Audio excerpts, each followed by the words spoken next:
Hey guys, I'm Evan and this is Magnolias in Sunlight and we are on day 8. All right, hate to interject.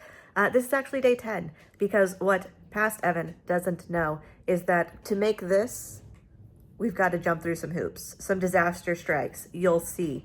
Hence the outfit change. We just made this on day 10. Yesterday we made a butterfly taxidermy. I'm about to mess that up too. That's because she doesn't know what you're about to know. So enjoy. Of DIY or Die, my series where we're making a Halloween inspired DIY project every day in the month of October. So yesterday we created a little candy display and today we're going to create a Halloween terrarium. So this one is for all of you houseplant people out there. I am obviously one of you. You've seen this in the background, and that is just a start to the houseplant collection here in the house. But we're obviously going to make it a little Halloween inspired with this guy. So we're going to make a black cat terrarium specifically. Obviously, this is technically a fishbowl. This has been in my vintage collection for a little while. I bought it many, many years ago when we lost my childhood cat, who was a black cat. And then I made a little like tribute planter for her. And then we had to move, so I had to clean it out and store it back. But these are super easy to find. They are on eBay, they are on Etsy. So if you love this idea, you can replicate it. And I'm just glad to get this back in action. And every time I look at it, I think of Charlie. So, of course, you're going to need some plants. So I wandered around my house this morning and just found some cuttings. I just walked around, honestly, with a pair of scissors. And then I went in the backyard and dug up some of my little begonias and just got some little pieces. Some Kalanchoe pieces. I can do close-ups of all of these so you guys can see what we're planting. Oh, hi Moose, you want to be involved? This isn't for dogs. This is a cat planter. I know you're jealous. I don't have a dog planter. Okay, the dogs have had a treat. Everyone is chill now. Where were we? You can do this project without buying any plants.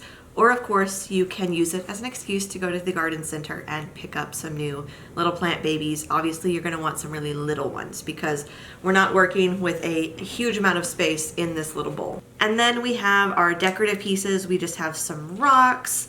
I don't know if I'll use this, but I brought it up from the garage. It is a little plant trellis. Let me see if I can... There we go. Leaf-shaped little tiny trellis. I don't even know if it will fit in the terrarium, but I thought it could be fun. And then we have the Halloween bits. These are just out of my Halloween stash. I want to put one of these little skulls like nestled in somewhere. I think the pumpkins are going to be too big, but we have them if we need them. And then we're not going glitzy, but in here we also have some little plastic spiders, which I thought could be fun to kind of like dot around. And last but not least, our planting supplies. So we're gonna need some soil. This is my soil mixture. I keep a big tub of it in the garage. It is coco coir perlite, orchid bark, worm castings, and there are some leca balls in there as well because those help with moisture transfer.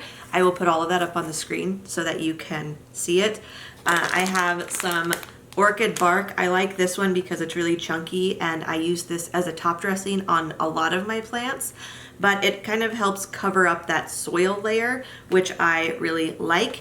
And then I don't love soil being seen in my terrariums, so I have some moss that we're going to line the bowl with and then put the soil in, and that way I think it just makes it look a little bit cleaner. I packaged this back really well when I moved. I'm proud of myself. This is quite unlike me. But I'm gonna open this up, move you guys, and let's start planting. All right guys, I don't know if this project is gonna happen. I was cleaning the bowl because it was very cloudy and it just shattered in my hand. I have a cut now. Luckily the dogs were outside, so I'm gonna vacuum this up, but I don't know where this project's gonna go now. Hey guys, it is days later and our little terrarium now has a replacement bowl. I ordered one from PetSmart. It came in, it was like this size of this. I guess I didn't read the measurements. I kind of was panic buying after the original one literally exploded in my hands. I cannot like describe. I was cleaning it because it was murky and like needed just a good wipe down.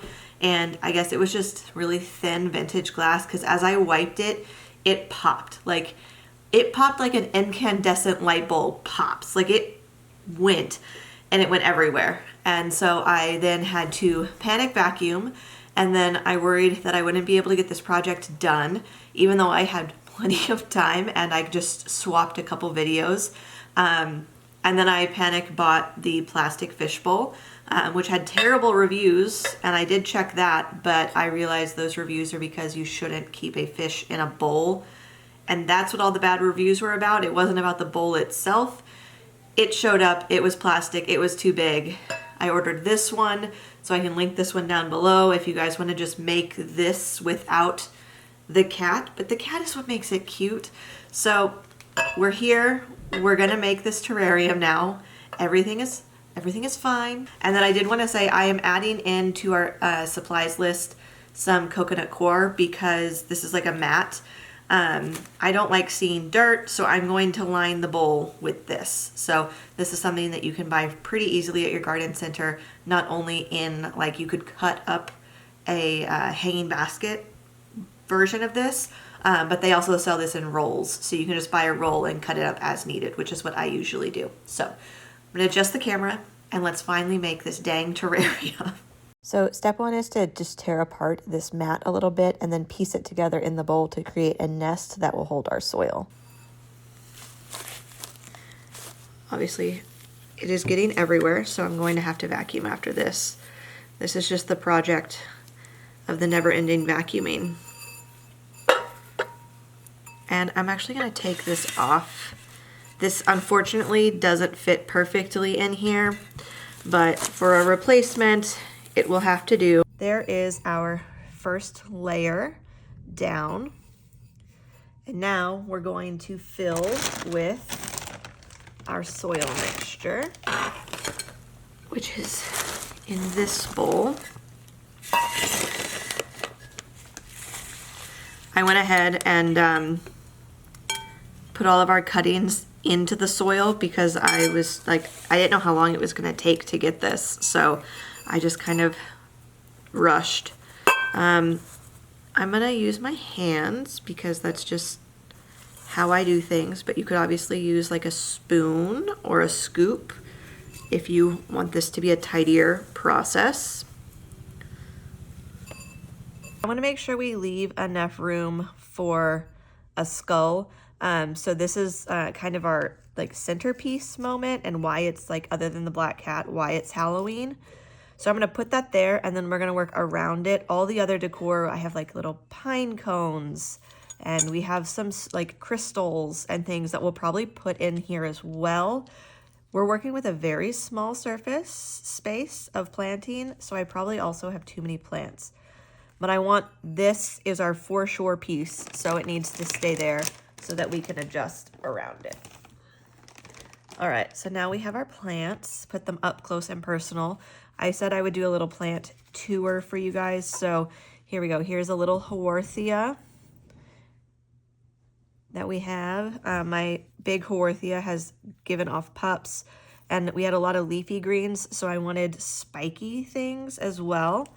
I have some Ripsalis cuttings, which I thought would be good. Like, this is probably really tall, so if it comes, it might come out of the dish.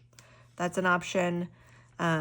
If you have a Kalancho, you know you never, ever, ever have a shortage of these little guys. Here's another tiny piece of Ripsalis. This is a begonia cutting that should have gone with the other ones in our water dish, but I just dug these up from the base of my begonias outside. We have quite a few of these, and I think they're really cute, and we're doing this far enough in advance. I'm wondering if by Halloween I could maybe potentially have some begonia flowers in here. This is a different kind of, no, what is this? This is a Rhaphidophora. This is a shingling one, but I thought this could be cute, like coming up over the rock if one of the rocks fits. All of these are nodes all the way across, so we could cut this and make it even smaller.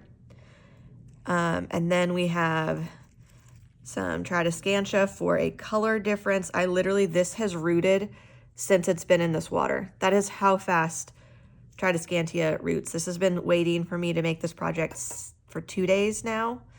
And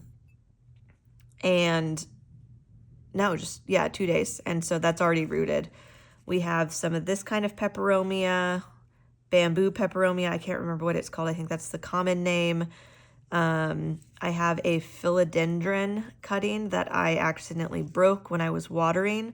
So this definitely needs to probably go in here. This is more of that Rhaphidophora. And then some peperomia scandens. This is technically the lemon lime variegated version, but it looks like this piece has lost its variegation. So all these are down here. They are definitely all not going to fit in here. So I'm going to pick just, a fun selection. So let's start with the pieces that we definitely want. I do think I want some stones in here. I think we need to, or maybe a piece of orchid bark that I can find that's big enough that will look like a log.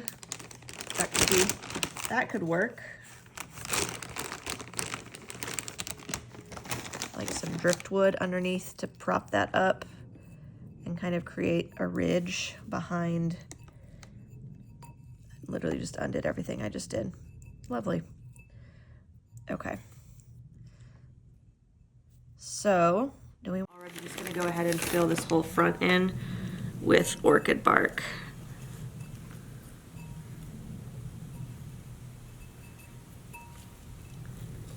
And then our little skull goes there.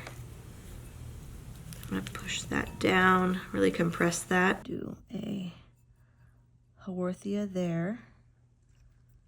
Maybe a Haworthia right behind here.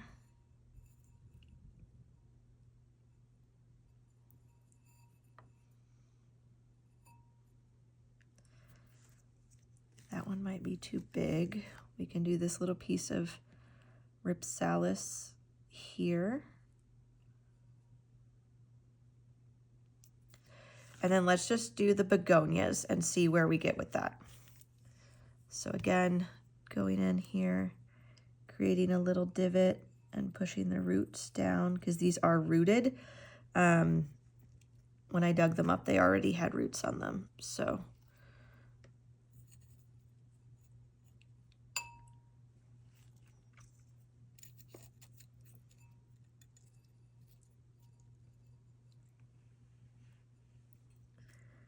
okay, that's nice.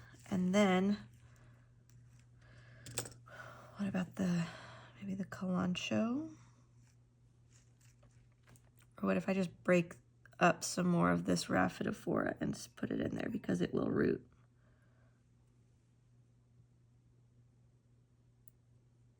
So now I'm gonna take some more bark and kind of just create a layer up there, like piece by piece.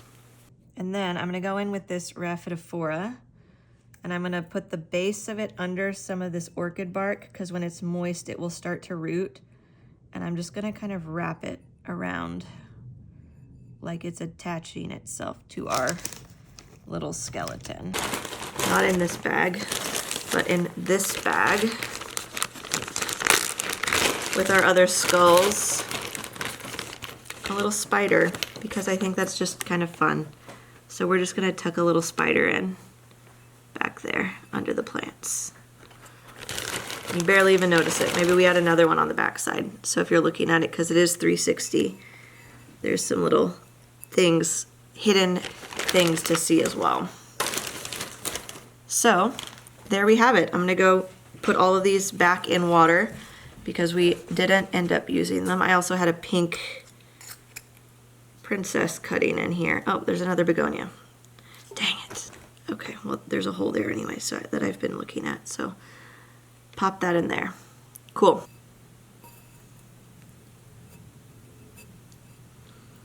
So I'm just kind of pushing that down a little bit to create more of a tilt. And that way, when it's on the bowl, because this technically, while it's 360, is going to be, one side will be facing a wall. So there we go. There's our little spooky green garden forest floor terrarium. I think it's very cute. So now we need to put it back on its base. Ta-da! So cute. Let's go set it up somewhere.